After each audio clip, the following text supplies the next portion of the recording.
Sungguh telah kafirlah orang yang mengatakan sesungguhnya Allah adalah Al-Masih. Surat Al-Maidah ayat 72. Nah ini kan Kristen Pak.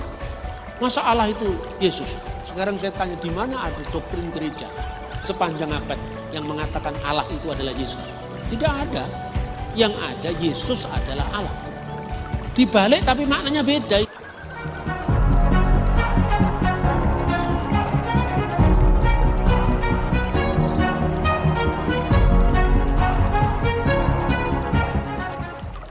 Ya Bapak Ibu, kita akan mengisi waktu 45 menit untuk tanya jawab.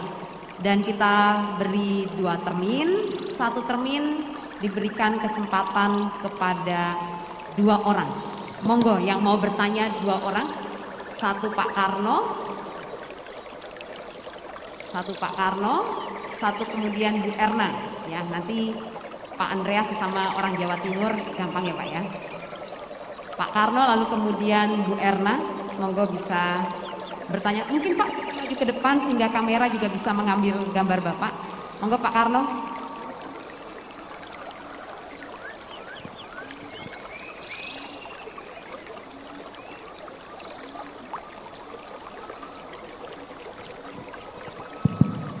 Shalom Bapak Ibu sekalian, selamat malam. Bapak Dr. Bambang, selamat malam. Pada kesempatan ini terima kasih Bapak, kami mendapat kesempatan untuk bertanya sesuatu kepada Bapak. Jadi ada pendapat begini Bapak, bahwa kalau melihat dari sejarah turunnya kitab suci ya Pak ya, terutama untuk di kita itu kan ada perjanjian lama dan perjanjian baru. Kalau di perjanjian lama itu tidak hanya menyebut Tuhan pencipta langit dan bumi, tapi lebih luas lagi pencipta alam semesta seperti itu. Dan kemudian kalau kita melihat kitab suci berikutnya yang lebih muda dari kita itu mengamini Tuhan-Tuhan di dalam perjanjian lama, seperti itu cerita tentang Ibrahim, Abraham seperti itu Bapak.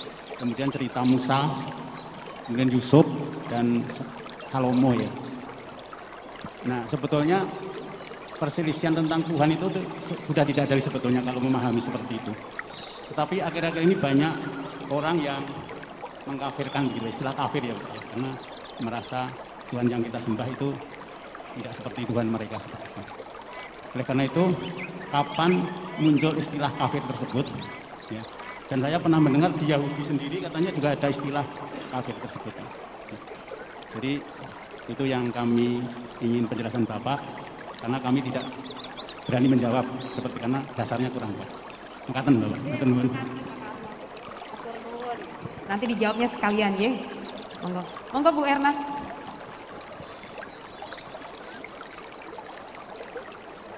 Terima kasih atas waktunya Pak Bambang Nursena yang dikasih Tuhan. Ada 2 pertanyaan dari saya. Yang pertama, siapakah di zaman ini yang bertindak sebagai antikris? Yang tidak percaya tentang Yesus itu di zaman sekarang ini, siapa yang dianggap sebagai antikris? Apakah yang tidak sesuai dengan iman kita atau bagaimana? Yang pertama. Yang kedua, di Islam itu ada Nabi Isa. Samakah Nabi Isa di Islam itu dengan Tuhan Yesus? Matur nuwun, Pak.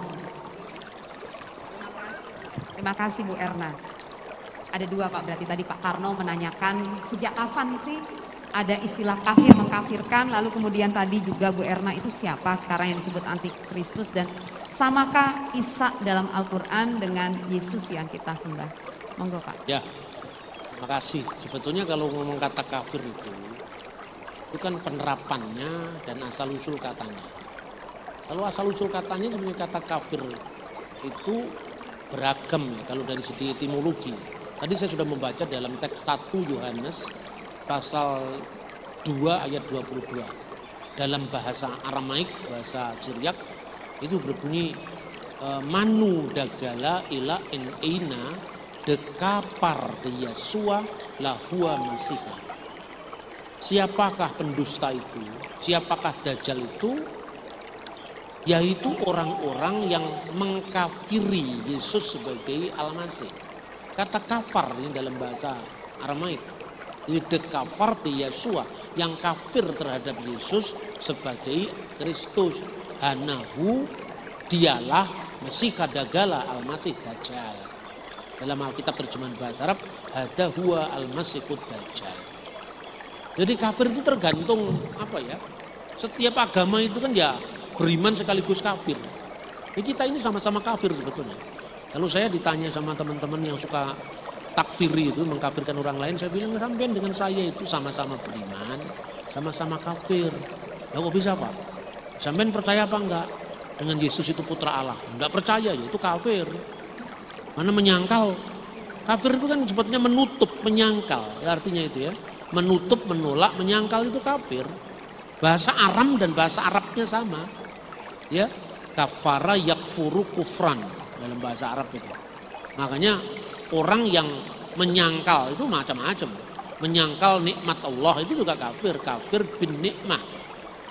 Mengkafiri, menutup nikmat Allah. Tapi ada kafir yang dalam pengertian tidak percaya dengan Tuhan. Itu kafir secara umum. Orang ateis itu ya. Tapi kafir, tapi yang disangkal adalah sebagian dari agama itu. Contohnya orang Islam percaya Allah dan Nabi Muhammad. Tapi orang Kristen percaya Allah tapi tidak percaya sama Nabi Muhammad. Orang Islam percaya Allah, percaya Yesus tapi sebagai Isa Al-Masih yang bukan Tuhan.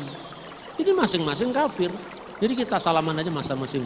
Sama-sama kafir, sama-sama kafir. Iya toh? Hanya bedanya itu gini loh. Kalau orang muslim menganggap konsep-konsep tertentu dalam agama non-Islam disebut kafir, tidak masalah. Asalkan jangan dibawa ke ranah publik. Kalau di ruang privat boleh. Apa enggak kita ngerasani orang lain? Ing salumaing bumi sakuping langit ki ora ana wanudya kang sulistya kejaba saka bojoku. Di dunia ini tidak ada orang cantik selain istri saya. Karena saya ngomong di rumah saya, boleh nggak? Ya boleh lah. Tapi ketika kemudian saya keluar jalan woro-woro, your attention please. Sopo sing ra ngakoni bojoku paling ngayu tak bacok sampai lah, ndak boleh. Ruang privat ya ruang privat. Maka orang muslim selama ini kan dialog gitu ya. Ada dialog karya. Dialog karya itu ya sudahlah, kita saling berjalan di tempat masing-masing tanpa saling mengganggu. Itu dialog pada tingkat yang paling sederhana. Dan ini jalannya rusak Pak. Gimana ya kita patungan supaya jalannya menjadi baik, ya sudah. Itu dialog karya. Lalu ada dialog berikutnya namanya dialog iman, dialog of faith. Dialog iman itu dialog yang muncul dari kejujuran. Tapi belum tentu ahli. Ada seorang bapak, anaknya menjadi orang Katolik. Lalu ditanya, kamu kenapa kok jadi Katolik? Ya karena cocok aja Pak, saya lebih cocok Katolik. Lalu ditanya, salah itu. Karena orang Katolik itu percaya nanti kalau pada akhir zaman semua orang itu diubah jadi perempuan katanya. Hanya Tuhan yang laki-laki. Siapa yang bilang gitu? Dulu teman saya. Waktu dulu saya masih dinas ngomong begitu. Misalnya gitu. Ini kan jujur kan? Tapi dapat informasi keliru. Rupanya si bapak ini dapat informasi dari temannya, teman polisi, sama-sama awam agama. Jadi dia mendengar itu di kitab Wahyu itu ada apa gereja sebagai pengantin perempuan. Kristus adalah pengantin laki-laki. Wah berarti itu Pak, nanti pada akhir zaman semua orang diubah jadi perempuan. Hanya Yesus yang laki-laki loh. Ini kan salah toh. Tapi kan jujur, ini namanya dialog iman. Jadi dialog iman itu muncul karena apa? Ya karena kebutuhan untuk komunikasi. Seorang terlibat kesulitan yang sangat sulit. Lalu dia nanya-nanya, kalau kamu orang Kristen gimana sih kalau dalam keadaan sulit? Ya berdoa. Doanya gimana? Begini. Kalau Islam bagaimana? Saya sembahyang tahajud misalnya. Itu dialog iman. Yang terakhir baru dialog teologis. Nah, dialog teologis itu dasarnya atas memang belajar karena kepakaran masing-masing. Ini ya. Tetapi ketika orang di dalam tahap dialog iman atau dialog karya bahkan itu tidak pernah menyangkut agama. Ya sudahlah, kamu ke gereja, kami beriman, berdoa menjadi Kristen ya ketika kami di gereja. Kamu menjadi Islam, baca Qurannya ketika kamu di masjid. Selebihnya kita ini warga masyarakat yang tidak boleh saling mengintervensi, sesama biskota dilarang saling mendahului. Itu yang pertama. Tapi kalau dialog seperti ini saja tahapnya, itu kita ini seperti api dalam sekam. Jadi mula-mula kita ini baik, begitu ada provokator masuk, lah kamu tuh mau berkawan sama orang yang Tuhannya 3, Tuhan kok disalib gitu kan. Akhirnya pelan berubah, meletuslah kasus Ambon. Kasus Poso itu kan karena apa? Dialog hanya pada tingkat dialog karya. Termasuk Pela Gandong itu dialog karya. Karena apa? Orang yang terikat dengan hubungan Pela, dengan marga tertentu. Kalau dia bangun masjid, kita yang bangun. Begitu juga kalau yang Kristen terikat Pela dengan hubungan marga Islam. Kalau kita bangun gereja, mereka yang bangun. Tapi bisa tembus loh ketika dihadapi invisible hand, tangan-tangan yang tidak kelihatan atau setan gundul itu kan bisa kacau itu. Tapi di Jawa tidak bisa. Kenapa di Jawa tidak bisa? Hubungan kekeluargaan ini sudah pada tingkat bukan sekedar saling ada tapi tidak saling mengganggu, tapi saling ada dan saling berbagi. Lalu dialog sudah dalam kondisi itu, orang akan membuka diri misalnya. Memang ada dalam Al-Quran itu semacam kutukan terhadap, semacam, bukan beneran, terhadap keyakinan Kristen. Kafir jelas itu. Pertama misalnya, laqad kafara alladziina qalu innallaha huwal masih. Sungguh telah kafirlah orang yang mengatakan sesungguhnya Allah adalah Al-Masih. Surat Al-Maidah ayat 72. Nah ini kan Kristen Pak. Masa Allah itu Yesus? Sekarang saya tanya, di mana ada doktrin gereja sepanjang abad yang mengatakan Allah itu adalah Yesus? Tidak ada. Yang ada Yesus adalah Allah. Dibalik tapi maknanya beda ini. Karena kalau kita mengatakan Allah itu adalah Yesus, itu yang patripasionisme. Jadi kalau Yesus menderita, Allah bisa menderita, masa Allah disalib. Tapi kalau Yesus adalah Allah, Yesus punya kodrat ganda, dwi kodrat, sepenuhnya Allah, sepenuhnya manusia. Yang disalib itu dalam keadaannya sebagai manusia. Allah tidak bisa disalib, kan begitu kan? Karena ada kegandaan tadi, sepenuhnya Allah dan sepenuhnya manusia. Beda dengan Allah adalah Yesus. Itu mujasimah Kristen itu. Nah berarti nggak cocok dengan ayat ini untuk Kristen. Nah, berikut lagi yang paling terkenal, Tritunggal Maha Kudus, yang seolah-olah dikafirkan gara-gara ada ayat wala taqulu salasa. Jangan kamu mengatakan Allah itu tiga. Surat Al-Maidah ayat 171. Atau laqad kafara alladziina qalu innallaha salisu salasa. Sungguh telah kafir orang yang berkata bahwa sesungguhnya Allah adalah ketiga dari yang tiga. Apakah ini Tritunggal? Bukanlah. Tidak ada orang berdoa demi nama Bapa dan Ibu dan Anak, mana ada. Orang berdoa juga demi nama Bapa dan Putra dan Roh Kudus. Amin. Kalau di gereja-gereja Ritus Timur, Bismil Ab walibni warahil kudus al ilahu wakid, amin. Demi nama Bapa, Putra dan Roh Kudus, yaitu Allah yang Esa. Apa ada Bunda Maria masuk Trinitas? Tidak ada.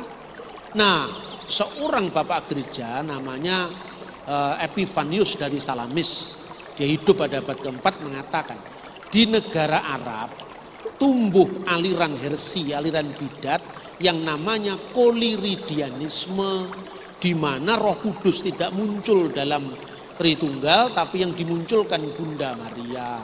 Lalu Santo Epifanius mengatakan kita harus menghormati Bunda Maria karena Bunda Maria adalah seorang yang benar-benar dipilih Allah untuk melahirkan Sang Kristus yang sepenuhnya Allah. Makanya Bunda Maria disebut sebagai Mater Dei. Bukan Bunda Maria itu bundanya Allah Bapa, tapi bundanya Kristus yang sepenuhnya Allah. Itu loh kira-kira. Sebab kalau Bunda Maria hanya bunda manusia Yesus, itu Nestorian, kira-kira seperti itu loh. Nah ini kan penting dialog seperti ini. Jadi tidak ada orang Katolik, orang Ortodok, orang Protestan yang memasukkan Bunda Maria dalam Allah Tritunggal. Nah, lalu siapa Pak? Kan bingung. Dalam dialog sering terjadi. Jadi Pak memang percaya kalau ini Al-Quran ini benar. Ini dalam ini benar toh. Ketika kamu mengatakan kafirlah orang yang mengatakan Allah itu ketiga dari yang tiga. Amin, betul. Memang Allah bukan ketiga dari yang tiga. Tidak ada orang Protestan yang nyanyi nyanyian rohani di gereja. Ketiga dari yang tiga. Mana ada? Yang ada ketiga yang esa. Berarti jelas ada kesatuannya di situ. Tapi seorang ahli tafsir yang terkenal namanya adalah Al-Qasimi. Dalam tafsir Al-Qasimi dia mengatakan ini bukan Trinitas Kristen yang dikritik, tapi sekte Maryamiun yang percaya bahwa Tritunggal itu adalah Allah, Maryam dan Isa putranya. Ini kan dialognya jadi enak. Lalu tanya teman saya, loh Mas berarti ini salah Mas? So ngomong salah ya sopo. Ora salah, ini bener tapi salah alamat. Karena alamatnya bukan ke saya. Lah siapa ya golek ono dhewe. Ya toh, mari kita lacak dalam sejarah itu sekte Kolindianisme tadi. Nah, kemudian apakah Isa dan Yesus itu sama? Begini, secara bahasa sama, secara bahasa. Karena kata Isa itu hasil fonetik koresponden dari kata Yesua. Kenapa? Itu tadi saya baca tulisan Yosefus dalam bahasa Arab. Ya. Innahu fi hadzal zaman ya'isu rajulun hakim ismuhu Iswa. Jadi dari bahasa Ibrani Yesua, huruf yudnya itu berubah menjadi huruf alef atau ain. Itu sering terjadi. Contohnya dalam bahasa Ibrani orang menyebut misalnya Sefer Yesayahu, kitab Yesaya. Arabnya apa? Sefer Isaiah, Sifru Isaiah, Sefer Yirmiyahu, Yirmiyah jadi Irmia, Yerusalem, Shalom Yerusalem menjadi Urusalim. Alhasil maka Yesua menjadi Iswa, menjadi Iso dan O panjang, misalnya Shalom kan Shin, Lamid, Vav, Mim, Shalom menjadi A panjang bahasa Arabnya, Shalom jadi salam, Shinnya jadi sin, Shalom menjadi salam, sin, lam, alif, mim, Shalom alaikum, assalamualaikum, ya kan? Itu korespondensi bunyi, jadi merujuk kepada asal-usul yang sama, tetapi bahwa konsepnya Islam beda dengan konsepnya Kristen. Ya memang Islam bukan Kristen, Kristen bukan Islam. Jadi konsepnya memang beda, tetapi sosok yang dimaksud adalah ya Yesus dari Nazaret itu. Gitu loh kira-kira Bapak Ibu ya. Saya kira itu. Antikris itu ya pertama, antikris historis.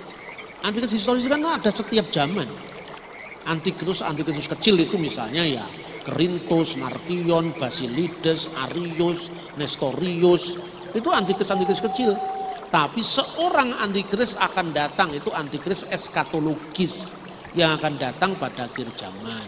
Itu puncak segala macam penyesatan. Itu yang akan datang pada akhir zaman. Siapa dia kita tunggu saja.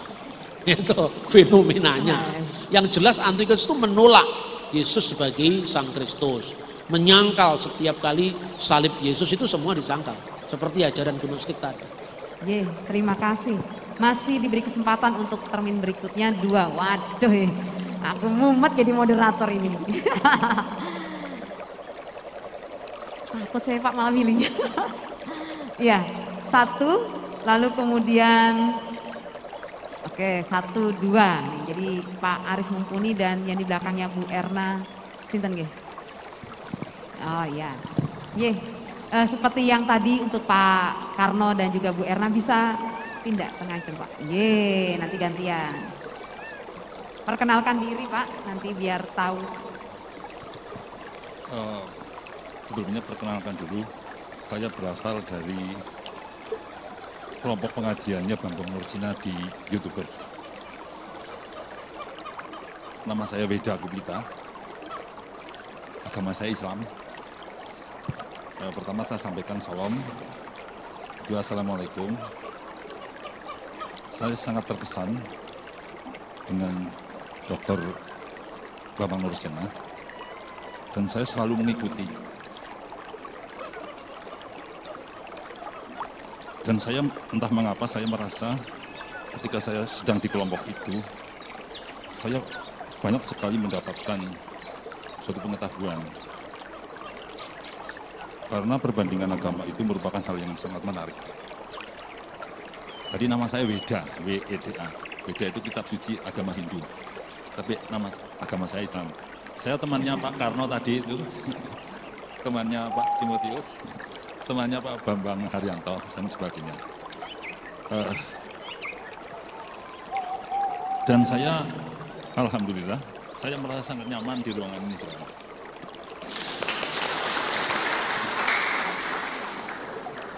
Nyun sewu, Pak. Saya juga bercita-cita bahwa orang Kristiani juga akan merasa nyaman ketika bersama dengan teman-teman saya.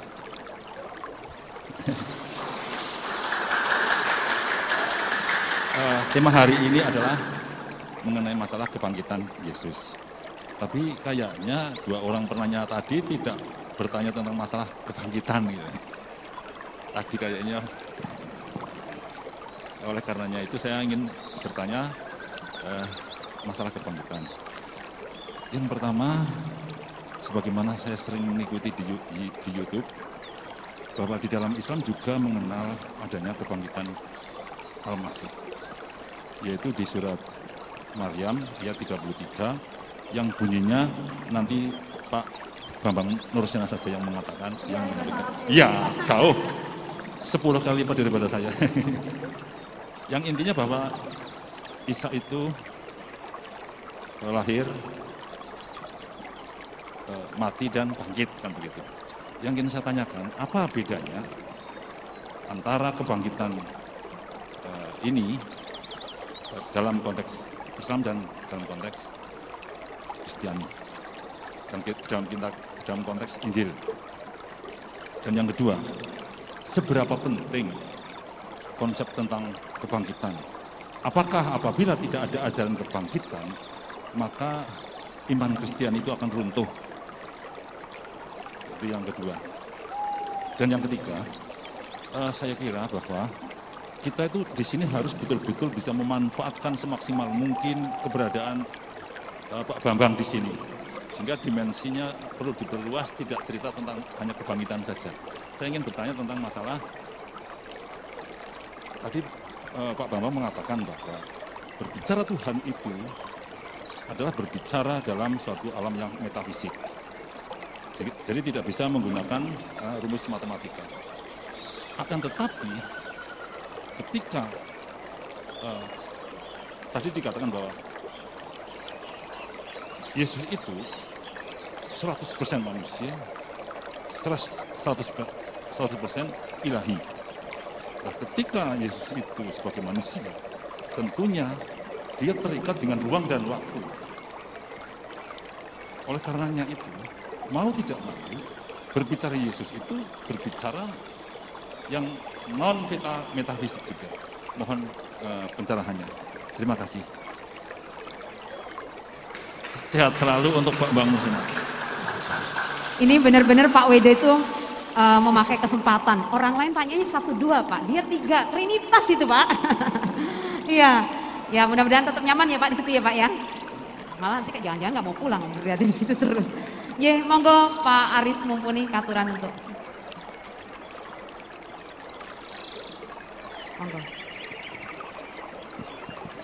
Selamat malam Pak Bambang. Mungkin sama dengan Pak Weda. Saya juga jamaah youtubernya ngaji Alkitab dari Pak Bambang. Meskipun belum tutup, tapi saya kerap mengikuti. Mungkin juga karena berangkat dari institusi yang sama, maka pikirannya sama Pak. Karena sebagian yang mau beliau tanyakan itu sebenarnya juga sudah ada di otak saya. Intinya adalah saya ingin kembali kepada topik hari ini, realita atau kebohongan tentang kebangkitan Yesus itu.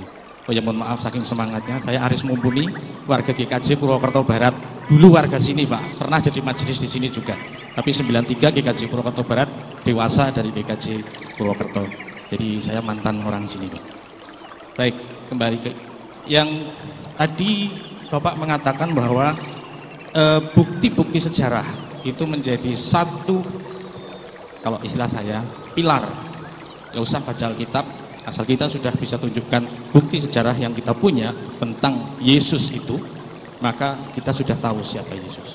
Hanya kemudian tadi Bapak mengatakan, kalau pertanyaannya adalah untuk apa Yesus mati, untuk apa Yesus bangkit, itu baru kita perlu membuka Alkitab.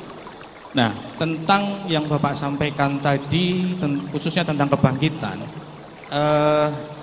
yang saya tangkap tadi adalah dijelaskan adalah catatan-catatan tentang fenomena, bukan catatan tentang peristiwanya. Nah, pertanyaan saya adalah, apakah ini cukup kuat Pak untuk membuktikan iman Kristen itu tidak salah? Karena kita menyadari bahwa inti iman Kristen itu adalah mulai dari kelahiran, sengsara, kebangkitan, dan turunnya Roh Kudus. dan seterusnya yang kita pahami dalam kehidupan kita sehari-hari. Nah, pertanyaan saya tadi adalah apakah bukti yang berupa catatan fenomena ini cukup kuat, atau kita sebagai orang Kristen dituntun untuk yakinlah sampai tahap ini biarlah Alkitab yang bicara. Ini fenomena ini hanya pelengkap, seperti itu. Saya kira itu pertanyaan saya. Terima kasih sekali, mohon maaf bila kurang berkenan. Terima kasih. Demikian Pak Bambang, kita jawab dua pertanyaan ini dari Pak Weda tentang kebangkitan versi Al-Quran dan versi Kristen. Lalu berapa pentingnya atau seperti apakah pentingnya kebangkitan bagi orang Kristen dan juga Yesus yang metafisika itu dijawab dulu Pak. Soalnya 3 ini Pak, nanti baru kita masuk ke pertanyaan Pak Aris.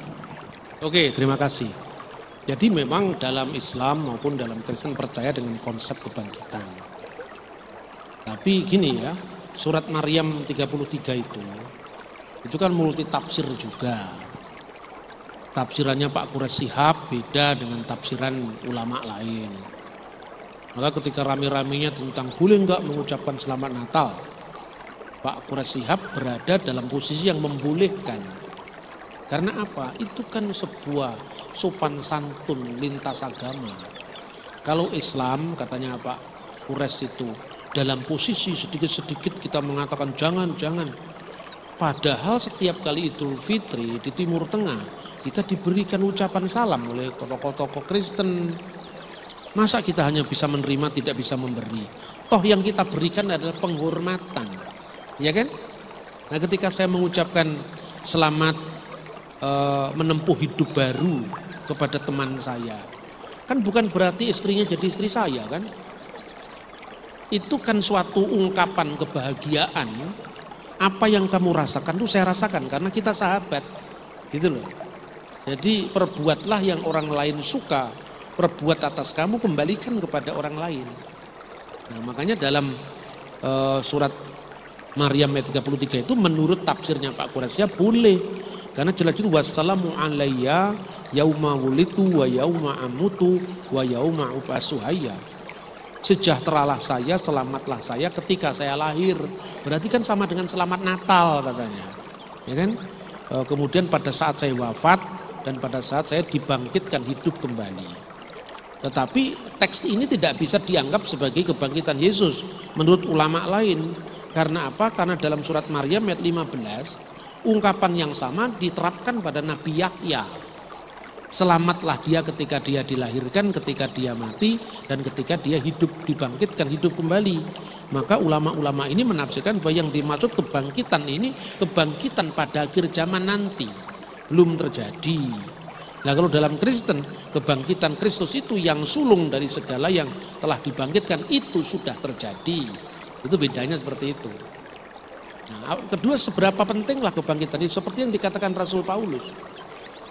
Kalau Kristus tidak dibangkitkan, sia-sialah pewartaan kami dan sia-sialah iman kamu. Karena sumber dari iman Kristen itu adalah Kristus yang dibangkitkan dari antara orang mati.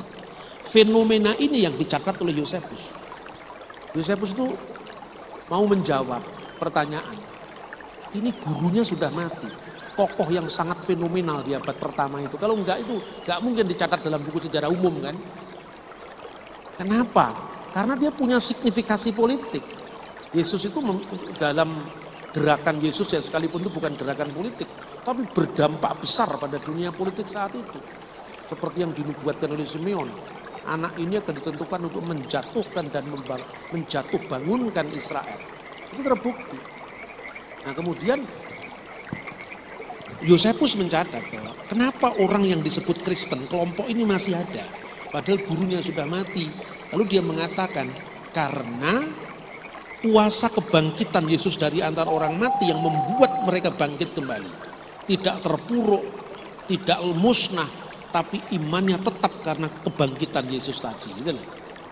Dan itu juga disampaikan oleh Takitus. Takitus mengatakan bahwa ada kebiasaan orang Kristen berkumpul saat fajar dan mereka menaikkan himne kepada Kristus seperti kuasi Deo, seperti orang-orang kita, orang-orang Romawi pagan itu menyembah dewa. Tulisan-tulisan ini menyebar di banyak tulisan kuno sekalipun itu tidak eksplisit ya, karena dalam catatan sejarah dunia, Yesus itu catatan pinggir sejarah. Kenapa catatan pinggir sejarah? Ya, karena dia bukan kaisar, karena dia bukan senator Roma yang terkenal, karena dia bukan wali negeri, dia orang biasa dalam wujud kedatangannya sebagai manusia, tapi telah menciptakan sebuah peristiwa sejarah yang sangat besar sehingga dicatat oleh Flavius Josephus, dicatat oleh Tacitus, dicatat oleh Talmud, dicatat oleh Mara ben Serapion, seorang filosof Stoa yang tinggal di Antioquia saat itu, dicatat oleh Soteunus, dicatat oleh misalnya Traktat Sanhedrin, karena memiliki signifikasi yang luas sekali. Itu. Kemudian yang ketiga, ketika bicara Yesus sebagai manusia, tentu ini ruang dan waktu betul. Tapi ketika Tritunggal bicara tentang bukan ruang dan waktu, tidak merujuk pada kemanusiaan Yesus. Dia merujuk kepada Kristus yang praeksisten sebagai sabda kekal Sang Bapa. Makanya dalam pemahaman gereja itu ada dua aspek. Aspek yang pertama, kemanusiaan Kristus yang kelihatan terikat oleh ruang dan waktu. Dan yang kedua, firman Allah, logos ilahi yang kekal yang tidak terikat oleh ruang dan waktu. Nah, sekalipun dikatakan sepenuhnya Allah, itu tidak merujuk pada kemanusiaan yang dilahirkan, tidak merujuk kepada tubuhnya yang disalibkan, tapi merujuk ya, Sang Firman yang kekal, yang praeksisten, yang selalu ada bersama Allah dari kekal sampai kekal. Jadi itu yang disebut Trinitas yang bersifat ontologis, dan itu tidak berubah. Tetapi orang mengaburkan dengan Tritunggal dalam makna ekonomis. Ketika firman menjadi manusia, Tritunggal tampak dalam karya Allah. Misalnya ketika Yesus dibaptis di Sungai Yordan, ya kan? Roh Kudus dalam bentuk burung merpati dan suara Allah di surga berkata, engkaulah putraku, pada hari ini aku berkenan, dengan begitu. Jadi artinya apa? Yang tampak dibaptis itu kan bukan firman Allah yang kekal. Yang tampak dibaptis itu adalah kemanusiaan Yesus dalam ruang dan waktu. Yang tampak di atas Yesus burung merpati itu kan bukan Roh Kudus, tapi fenomena kehadiran Roh Kudus yang disebut teofani. Teofani itu Allah hadir lewat alam semesta. Bukan Roh Kudus. Kalau Roh Kudus sama dengan burung merpati, kan ada Roh Kudus goreng. Jadi bedakan antara fenomena yang tampak dengan yang tidak tampak. Makanya misalnya dalam rumusan Tritunggal itu, una substantia tres personae, satu substansi dalam tiga persona. Persona di sini bukan berarti persona manusia.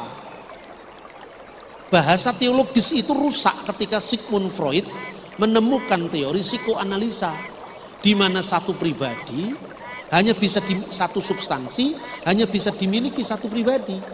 Dan Tritunggal tidak seperti itu.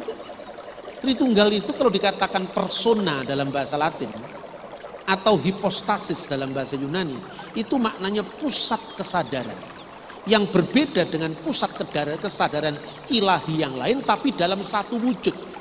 Seperti manusia gitu. Ada tubuhnya, cuman kalau bedanya Allah itu eksistensi yang tidak bertubuh karena dia tidak terikat oleh ruang dan waktu. Tapi keberadaannya manusia, dalam diri manusia yang keberadaannya tubuh itu ada jiwa, ada roh. Jiwa itu maksudnya jiwa berpikir, pikiran, dan ada roh.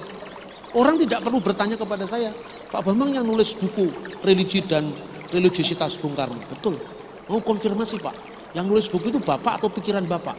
Loh, pertanyaanmu kok membedakan saya, wong saya satu. Allah ketika menciptakan dunia bersama firman-Nya dan rohnya. Itu tersebut dalam kitab Taurat, implisit. Kemudian eksplisit baru pada zaman Yesus. Bereshit bara Elohim et hasamayim be et zaaret. Pada mulanya Elohim, Allah menciptakan langit dan bumi. Dalam Alkitab bahasa Arab terjemahkan dengan fil badi khalaqallahu samawati wal ard. Lalu bumi itu belum berbentuk. Wihaaret hayyetah tohu wa bohu. Wihosek alfinitihom.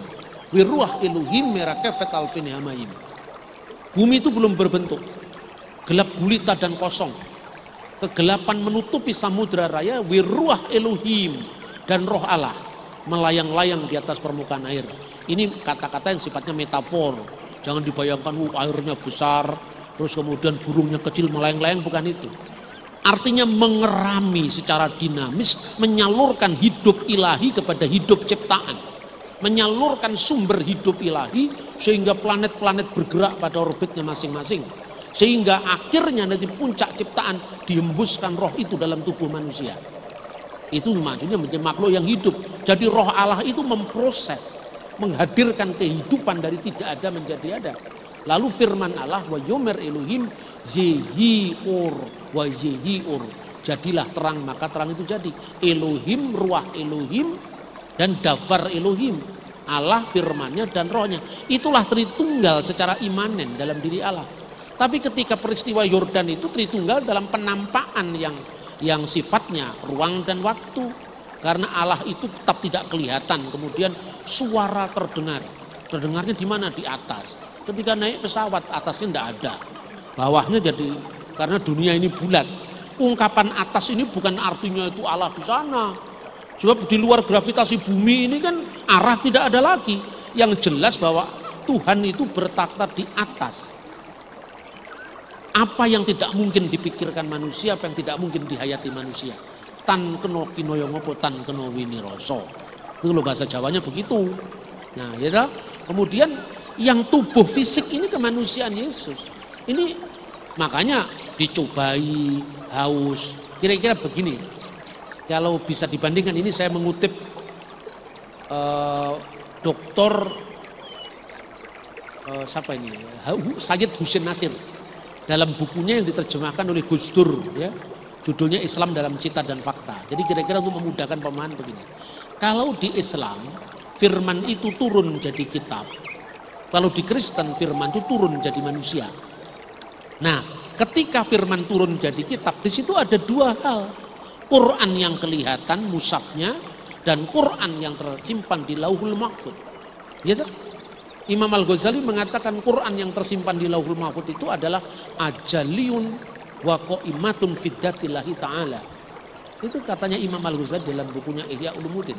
Tetapi ketika firman itu turun, yang dibaca, yang tertulis teksnya dalam mushaf Al-Quran itu temporal sifatnya. Jadi kalau bicara tentang yang kekal, yang Allah libatkan dengan kalamullah yang azali, itu tidak merujuk kepada teksnya yang bersifat lahiri. Seperti itu iman Kristen. Jadi ketika misalnya naskah Quran terbakar, padahal Quran itu firman Allah, apakah firman Allah bisa rusak? Tidak. Karena yang rusak itu adalah wujud nuzulnya sebagai buku. Begitu juga ketika Yesus mati, dia dibunuh dalam keadaannya sebagai manusia. Tapi Allah tidak bisa mati. Seperti itu ya pemahamannya. Ini saya kutip dari Sayyid Husin Nasir, ya. Kemudian antara dialog Yahudi dan Kristen ini. Dari teks yang sama, orang Yahudi menafsirkan beda. Tapi tadi pagi saya sampaikan di Bama. Kalau ngomong Yahudi itu Yahudi tahun berapa, itu harus jelas juga. Karena orang Kristen itu kan kalau menghadapi Yudaisme kan seperti minder. Ya toh? Yahudi, wah minder. Gitu bedanya kalau orang Islam. Kebanyakan, tidak semua Islam. Juga kebanyakan, tidak semua Kristen. Begitu orang Islam mendengar Yahud, maghdubi alaihim. Itu yang dilaknat Allah. Tapi kalau orang Kristen begitu dengar Israel yang dipilih Allah, kan itu kan. Jadi kita ini beragama juga ekstrim. Tidak lihat kasuistiknya. Nah, kalau Anda Yahudi dipilih Allah ketika terjadi pelanggaran HAM atas orang Palestina, masa ya kita membenarkan juga? Hanya gara-gara Yahudi Israel dipilih Tuhan, ini kan nggak bisa begitu iman kita kan? Harus kasuistis satu persatu. Nah, orang Yahudi biasanya juga menggunakan teks yang sama dalam makna yang berbeda. Misalnya Kejadian pasal 1:26. Itu kalau tafsir rabbinik, atau tafsir Yahudi pada umumnya menganggap baiklah kita jadikan manusia menurut gambar dan rupa kita. Bagi orang Kristen itu bukti Tritunggal, bahwa di dalam diri Allah itu ada kejamaan, tapi satu. Bagi orang Yahudi yang menolak ajaran Kristen, tidak begitu katanya. Orang Yahudi mengatakan itu sidang ilahi. Jadi Tuhan itu sebelum menciptakan, dia mendeklarasikan pada makhluk yang sudah dia ciptakan lebih dulu. Lihat, saya mau menjadikan manusia menurut gambar dan rupa kita. Kita di sini menunjuk sidang ilahi. Menurut gambar dan rupa kita, kata tafsir Yahudi, dia punya bakat keabadian. seperti kamu saya ciptakan sebagai roh-roh, katanya gitu. Orang Kristen begitu mendengar tafsir Yahudi, wow, luar biasa. Saya nggak gampang mengatakan luar biasa, saya teliti dulu bener apa enggak ini.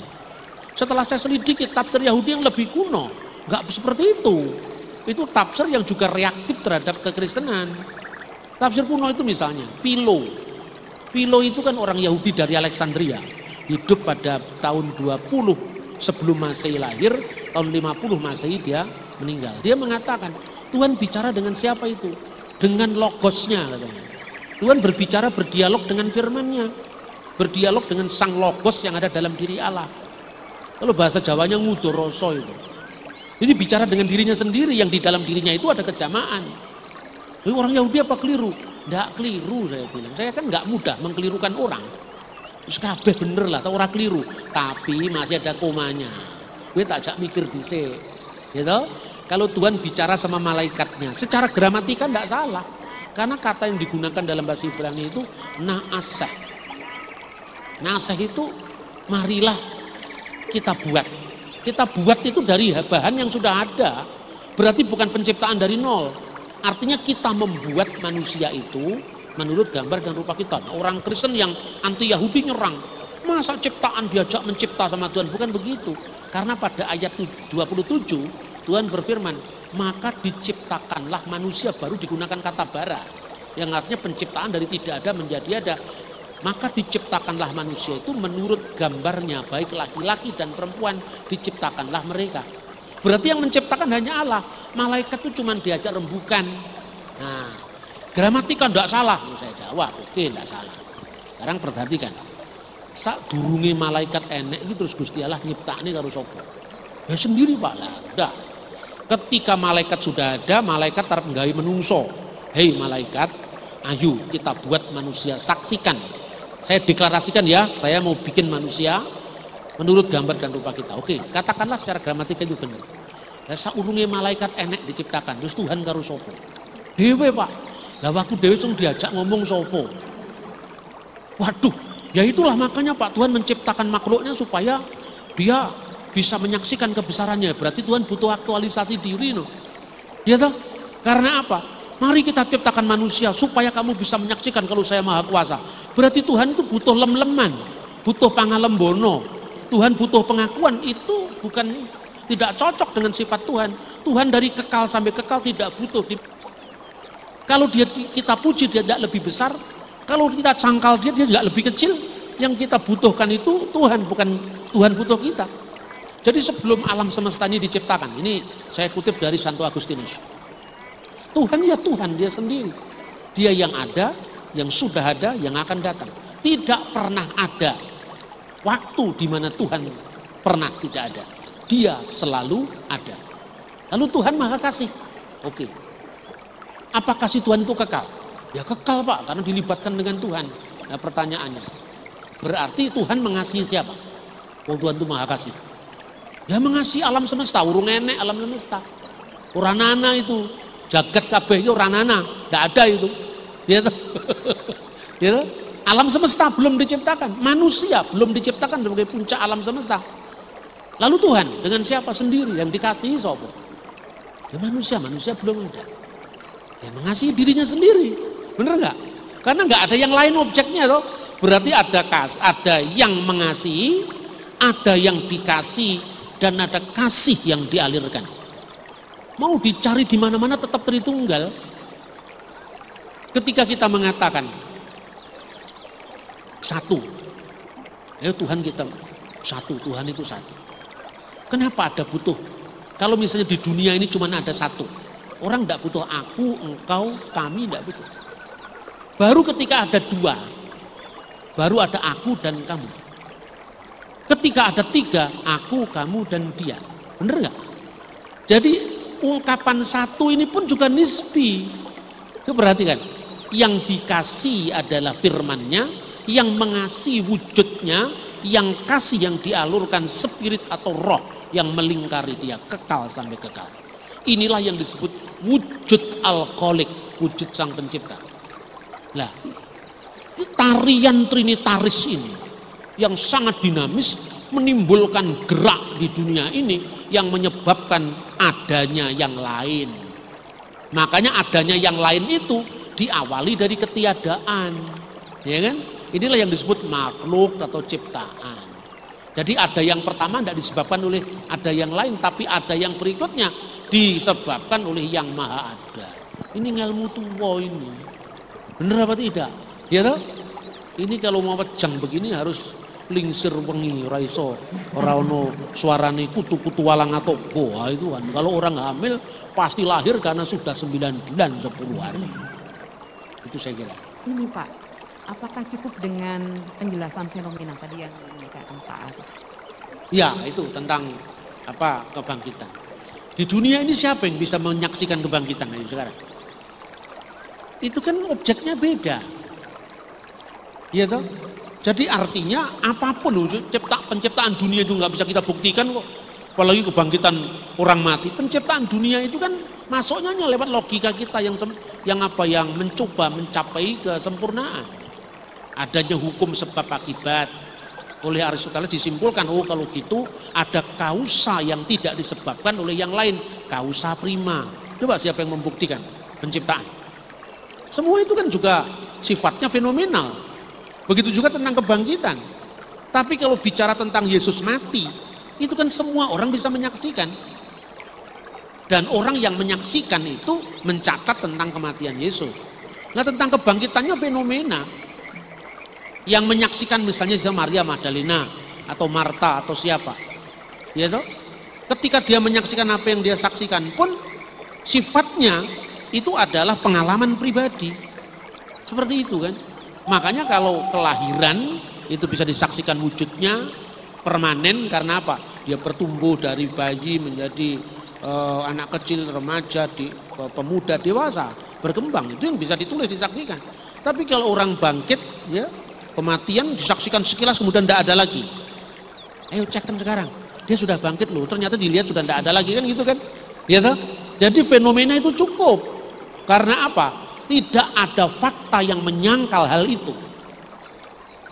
Tidak ada fakta yang menyangkal itu. Keyakinan itulah yang menjadi fenomena bahwa nama itu menyelamatkan setiap orang yang berseru kepadanya, bahkan orang yang beriman kepadanya. Seperti kasusnya Yahudi tadi digigit ular disembuhkan oleh Yakub, itu fakta yang terjadi. Itu kan catatan dari abad-abad awal. Itu saya kira ya. Iya, Pak Bambang. Bapak Ibu yang dikasih Tuhan Yesus, selain acara ini memang diikuti onsite Pak, juga diikuti secara live streaming lewat kanal YouTube GKJ Purwokerto. Dan memang ada pertanyaan-pertanyaan ini cukup banyak. Saya juga bersuka cita sebetulnya melihat antusiasnya sama dengan antusias yang onsite pada saat ini. Izinkan satu pertanyaannya Pak yang saya bacakan. Dari Profesor Endang, itu bertanya Pak. Izin bertanya Bapak Bambang, selama kematian 3 hari, apa yang dilakukan oleh Tuhan Yesus? Apakah memberitakan berita keselamatan di neraka atau hanya seperti tidur saja? Terima kasih. Itu dari Profesor Endang. Ya itulah yang dikatakan turun ke dalam dunia orang mati. Jadi itu memproklamirkan kemenangannya. Itu tercatat dalam surat Petrus ya, seperti itu. Bagaimana membuktikannya? Ya kita turun dulu ke dunia orang mati. Belum ada yang pernah mati dan balik. Ya fenomena lagi kalau ini. Fenomena lagi. Matur nuwun Pak Bambang. Bapak Ibu yang dikasih Tuhan Yesus, waktu kita sudah pas 7:30 sebagaimana waktu yang sudah ditentukan oleh panitia. Saya sebetulnya minta maaf sekali kalau Pak Bambang belum bisa memberikan kesempatan atau panitia belum bisa memberikan kesempatan bagi Bapak Ibu bertanya kepada Pak Bambang. Tapi seperti yang tadi Pak Weda bilang, mampirlah dan lihatlah di kanal YouTube-nya Pak Bambang. Mungkin Bapak Ibu bisa mendapatkan banyak pencerahan yang akan menjawab pertanyaan Bapak Ibu sekalian. Sekali lagi saya mohon maaf karena waktu jugalah yang membatasi kita. Di mana ada yang kasat mata maka dibatasi oleh ruang dan waktu. Terima kasih Pak Bambang untuk pencerahannya. Tuhan tetap memberikan kesehatan dan kekuatan. Terima kasih Bu Bambang. Kiranya apa yang disampaikan benar-benar menjadi berkat. Dan biarlah juga apa yang diberikan pada malam hari ini tidak memutus pembelajaran kita untuk iman kita. Tuhan memberkati semua. Amin. Matur nuwun. Saya kembalikan kepada Pak Tommy.